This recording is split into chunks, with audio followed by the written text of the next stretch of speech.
అంటే ఇది నేను చాలా గొప్పగా ఫీల్ అయితున్నా. ఉమ్, అండ్ నేను నేను ఒక ముదిరాజుగా, ఒక బహుజనుడిగా, ఒక ఉమ్, బీసీగా ఉమ్. చాలా అంటే చాలా అంటే సంతోషంగా మీరు ఉంది. పోటీ చేస్తా అని అడిగిరా లేకపోతే తీర్మానం ప్రకటించిండ?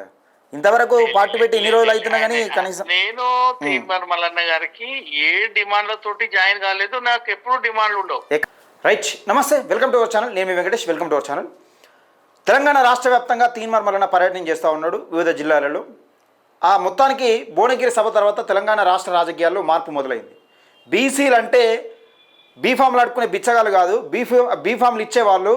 ఈ పార్టీలకు బీసీలు వేరే కాడ బీఫామ్లు అడుక్కోవాల్సిన అవసరం లేదు, తెలంగాణ రాజ్యాధికార పార్టీ బీసీలకు మాత్రమే బీఫామ్లు ఇస్తుంది అనే విధంగా తెలంగాణ రాజ్యాధికార పార్టీని తీసుకొచ్చిండు. తెలంగాణ రాజ్యాధికార పార్టీ భువనగిరి సభ సక్సెస్ అయింది, రాజ్యాధికార సమరభేరి సభ సక్సెస్ అయింది. అయితే నేను దేవరకద్రకి వేయండు, ఇవాళ జనగాంలోకి వేయండు. జనగాంలో ఒక విషయం ఏంటంటే, ఒక సంచలన విషయం ఏంటంటే, జనగామలో రిజర్వేషన్లు ఇలాగే ఉంటే రిజర్వేషన్లు అనుకూలిస్తే కాబోయే ఎమ్మెల్యే తెలంగాణ రాజ్యాధికార పార్టీ తరఫున ఎమ్మెల్యే అభ్యర్థిని ప్రకటించేసిండు కర్నల్ భిక్షపతి సార్. మనం చూసినాం భువనగిరి రాజ్యాధికార సమరభేరి సభలో తెలంగాణ రాజ్యాధికార పార్టీ తీర్థం పుచ్చుకున్నాడు. మన బహుజనుల గురించి ముఖ్యంగా ఎక్కువ మాట్లాడే ప్రయత్నం చేస్తాడు. బహుజనులు వేటిపైన ఎక్కువ ఫోకస్ చేస్తారు, బహుజనులు అంటే ఈ అగ్రకులాలు ఏ విధాన దేన్ని దృష్టి మళ్లించే ప్రయత్నం చేస్తారన్నది గతంలోనే మాట్లాడిండు. ఆ వీడియో చాలా వైరల్ అయిపోయింది. ఒక్కసారి తీన్మార్ మల్లన్న మాట్లాడిన ఆ వీడియో ఒకసారి చూసే ప్రయత్నం చేద్దాం మిత్రులారా.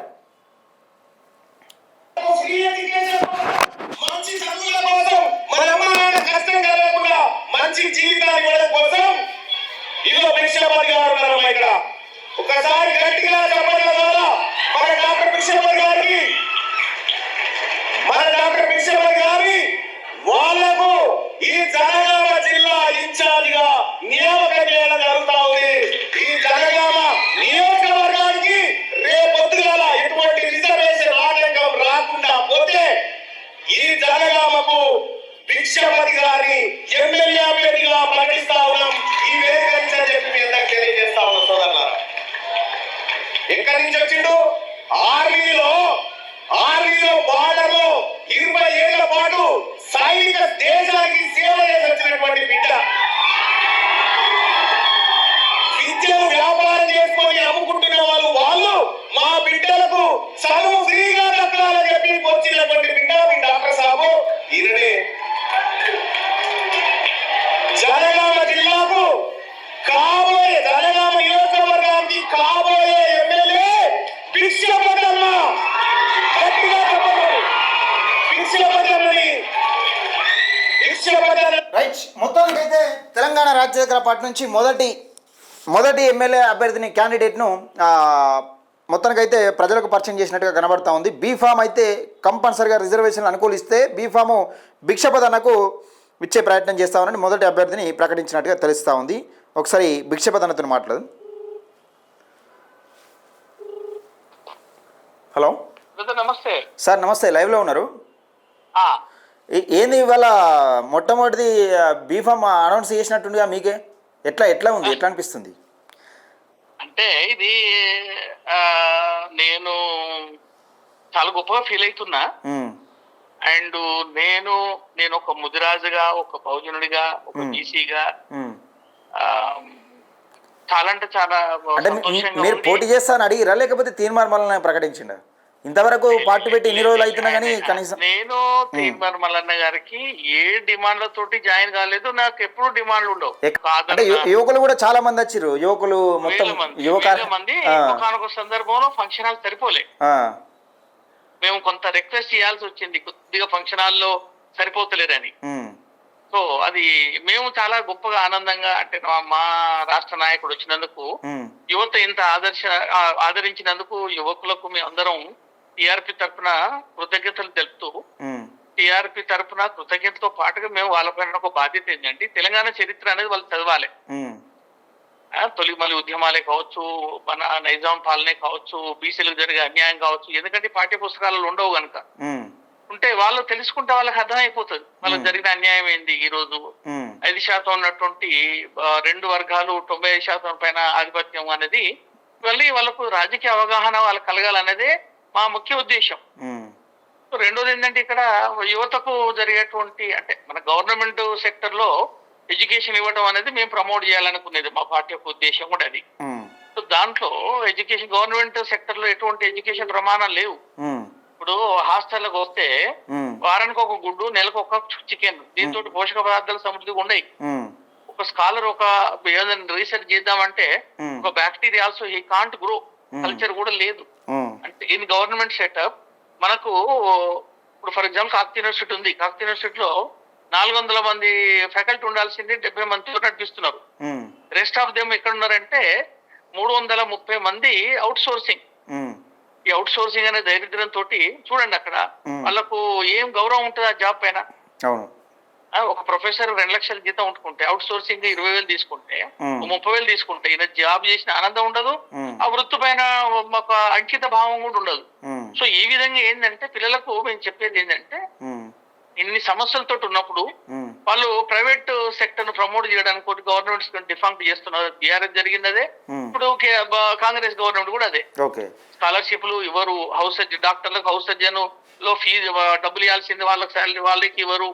ఎక్కడ ఎటువంటి ఇన్ఫ్రాస్ట్రక్చర్ ఏముందండి అసలు? ఒక స్కావెంజర్ వరకు కూడా లేరు అసలు ఒక స్కూళ్ళల్లో.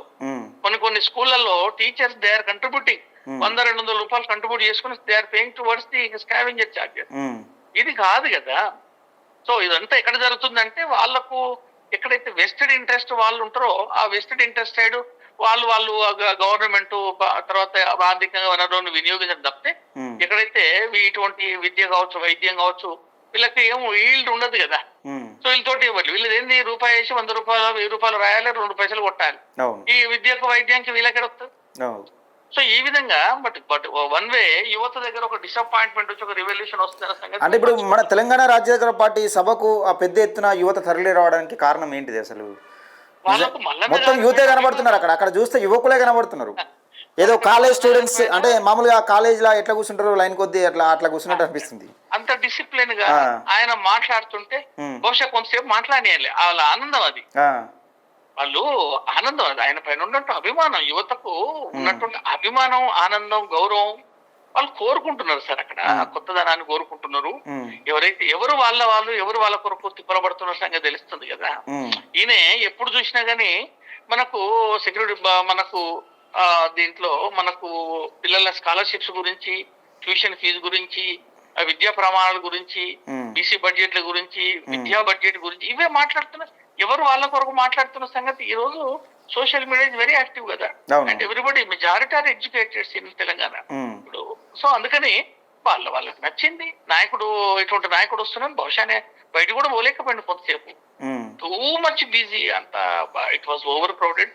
అంత ప్రజాదరణ, ప్రజాభిమానం అనేది అది ఏదో కొంట వచ్చేది కాదు, లేకపోతే ఏదో బెదిరిస్తూ వచ్చేది కాదు.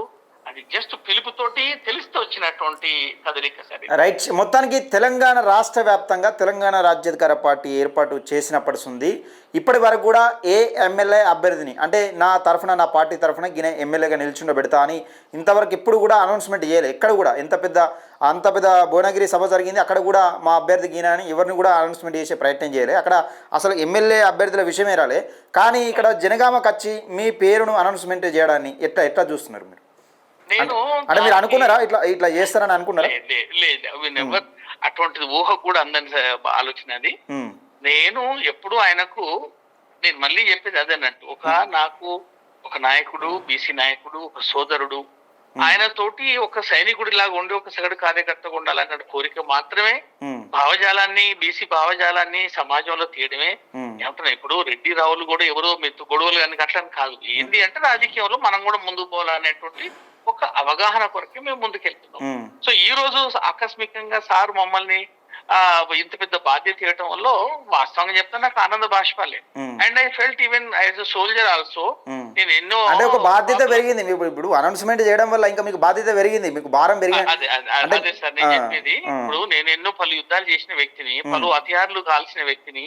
ఏమంటున్నా ఎన్నో బాంబులను పేల్చిన వ్యక్తిని. అటువంటిది ఆయన ఆకస్మికంగా ప్రకటించడంతో నాకు ఒక గుండె కదిలిపోయిందండి. అది నాకు ఎంత బాధ్యత, అది చాలా గొప్ప విషయం. ఎందుకు పార్టీకి పేరు తీసుకురావాలి, ఆయనకు పేరు తీసుకురావాలి, నా బీసీ మిత్రుల పేరు తీసుకురావాలి.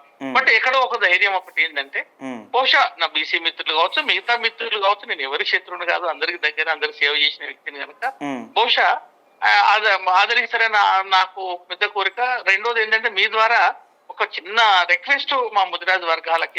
చెప్పండి సార్. ముదిరాజులో రాష్ట్రంలో ఉన్నటువంటి సుమారుగా 60 లక్షల ముదిరాజులు ఉంటారు. ఏ రోజైతే ముదిరాజుకి ఎవరైతే ఆదరిస్తారో సో వాళ్లకు విజయాలే జరిగినాయి. సో మాకు ఈ రోజు మల్లన్న గారు నా పైన ఒక పెద్ద బాధ్యత పెట్టాడు. దీని కొరకు ఒక ముదిరాజులే కాకుండా అందరినీ, ముదిరాజులని అంటున్నా, ముదిరాజులను అంటున్నా, మిగతా వాళ్ళని కూడా అంటున్నా. సో దీన్ని కొద్దిగా స్వాగతించి టిఆర్పిని గనక ఆశీర్వదిస్తే మనకు అనుకునేటువంటి బీసీ మొట్టమొదటి పార్టీ టికెట్ ముదిరాజు బిడ్డకి ఇచ్చిండు తీన్మార్. అక్కడ బహుశా అంటే నాకు ఇవ్వటం ఏంది అనేది just I can't explain and I don't have any reasons and to explain. విషయం ఏంది, it's a great gratitude towards him and party. ఇంకోటి, సో దీంట్లో బహుశా మాకు ఇవ్వడానికి కారణం నాకు అసలు అది అంతుపట్టని కారణం నాకైతే తెలియదు. నేను కాకపోతే నాకు ఎక్కడో ఒక దగ్గర from the bottom of the heart ఏమనిపిస్తుంది అంటే, ముదిరాజులు ఎక్కువ మన రాష్ట్రంలో ఉన్నారు కనుక సో ముదిరాజులను ఇంకా ఇంతవరకు ఒక రిప్రజెంటేషన్ అంటూ అసెంబ్లీ లేదు. అంటే ముదిరాజులు ఏ పార్టీ అయినా కానీ ఓటు బ్యాంకింగ్ గానే వాడుకుంటున్నారు తప్పితే ఇంతవరకు కూడా ఎక్కడ కూడా పెద్ద ప్రియారిటీ ఇచ్చినట్టు కనబడతలేదు. ఎక్కడే ఉన్నా చెప్పండి, ఒకే ఒక వాకిటి శ్రీహరి ఒక్కడే ఉన్నాడు మంత్రి. పాపం ఆయన కూడా ఈ శాఖ నాకు ఎందుకు ఇచ్చి ఈ శాఖలు ఏమైనా ఉన్నదని మాట్లాడింది గతంలో కూడా. అది అది అది అది అది అదొక్కటే తప్ప 80 ఏళ్ల చరిత్రలో అది ఎప్పుడు మనకు ముదిరాజులను ఓట్ల వాడుకోవటం తప్ప మా ముదిరాజు మిత్రులు అర్థం చేసుకోవాలి ఇప్పటికైనా. ఎందుకంటే పెద్ద ఎత్తున పెద్దమ్మ తల్లి ఆశీర్వాదంతో ముందు కదులుతారు కనుక సో వాళ్ళు ఇచ్చేటువంటి బొట్టు ఏదైతే ఉంటుందో ఆశీర్వాదం, మేము బొట్టు అంటాం మా కులంలో. సో ఆ బొట్టు అనేది ఎవరికి ఆశీర్వాదం ఎవరికైతే ఉంటుందో వాళ్ళు బాగా ఆలోచించి ముందుకు వేయాల్సిన అవసరం. నాకు మల్లన్న గారు ప్రకటించారు కనుక సో ముందు జరగబోయేటువంటి డైనమిక్స్ ఏంటో నన్ను వాళ్ళు కాపాడుకోవాలి, మా మిత్రులు అందరు కాపాడు. సేవలు పార్టీ వాడుకుందామని డిసైడ్ అయినట్టు. ఇప్పుడు నేనైతే అందరికి దగ్గర వాడిని సార్. నేను ఒక డాక్టర్ని, సమాజ సైనికుని, దేశానికి సేవ చేసిన. సో ఒక వర్గానికి సంబంధించిన వ్యక్తిని కాదు, నేను అందరికి. సో అందరూ సపోర్ట్ చేస్తే ఎస్, ఏది ఏమైనా అల్టిమేట్ గా మీ ద్వారా నేను రిక్వెస్ట్ చేసింది అంటే టువర్డ్ ద సొసైటీ ఏది అనే మంచి చెడు ఏదో ఒక అనాలిసిస్ చేయాలి ఇంటెలెక్చువల్స్. అనాలిసిస్ చేసి ఎవరు ముందుకు తీసుకుపోతారు దాన్ని, రాష్ట్రాన్ని యొక్క ప్రగతి, ఒక సోషల్ జస్టిస్ అంబేద్కర్ గారు చెప్పినటువంటి ప్రియంబుల్ ప్రకారం, కాన్స్టిట్యూషన్ ప్రకారం ఎక్కడ జరుగుతుంది అనేది వాళ్ళు ఆలోచించాలి. అంతే తప్ప సో అది దాని ఎట్టివస్ల ఇది demands and the projections are justified.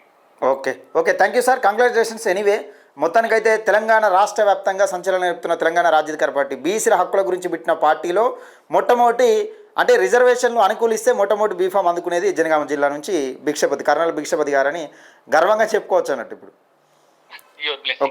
ఒక మిదిరాజు బిడ్డకు first priority. Okay thank you sir. ఇది తెలంగాణ రాష్ట్ర వ్యాప్తంగా జరుగుతున్న బీసీ ఉద్యమంలో ఒక ముదిరాజు బిడ్డకు మొట్టమొదటి టికెట్ కేటాయించిండు. రిజర్వేషన్లు అనుకూలిస్తే జనగామ జిల్లా నుంచి కర్నల్ భిక్షపతి గారు బరిలో ఉండబోతా ఉన్నాడు. సరే ఏదేమైనప్పటికీ సరే ఎట్లుంటుంది ఏం కథ అనేది ముందు చూసే అవకాశం ప్రయత్నాలు చేద్దాం. అయితే ఇక్కడ విషయం ఏంటంటే తెలంగాణ రాష్ట్ర వ్యాప్తంగా ముదిరాజులను ఎవరైనా కానీ ఓటు బ్యాంకింగ్ వాడుకుంటున్నారు తప్పితే వాళ్ళకి ప్రియారిటీ ఇస్తలేరు ఎక్కడ కూడా. వాకిటి శ్రీహరి గారికి మొన్న చెప్పినాడు, మొన్న ఇచ్చి ఒక పదవి ఇచ్చారు, మంత్రి పదవి ఇస్తే ఆ శాఖలో ఏమున్నదని, అసలు ఈ శాఖలో ఏమున్నదని ఇచ్చి పేరుకి ఇచ్చిన మంత్రి పదవి అనే కాడికి వచ్చింది. అంటే ఆ రకంగా మనల్ని ఓటు బ్యాంకింగ్ అని వాడుకుంటున్నారు తప్పితే మనకు ప్రియారిటీ ఇచ్చే అవకాశం, పెద్ద పీట వేసే అవకాశం కనబడతలేదు ఇక్కడ కూడా బీసీలకు. బీసీలలో అధిక జనాభా అయినటువంటి ముదిరాజుల జనాభా ఇట్లా ఉంది పరిస్థితి. మొత్తానికైతే తీన్మార్ మల్లన్న మొదటి అభ్యర్థిని ప్రకటించేసిండు. ఇది జనగామ జిల్లా నుంచి గీత గీసినట్టే కనబడతా ఉంది.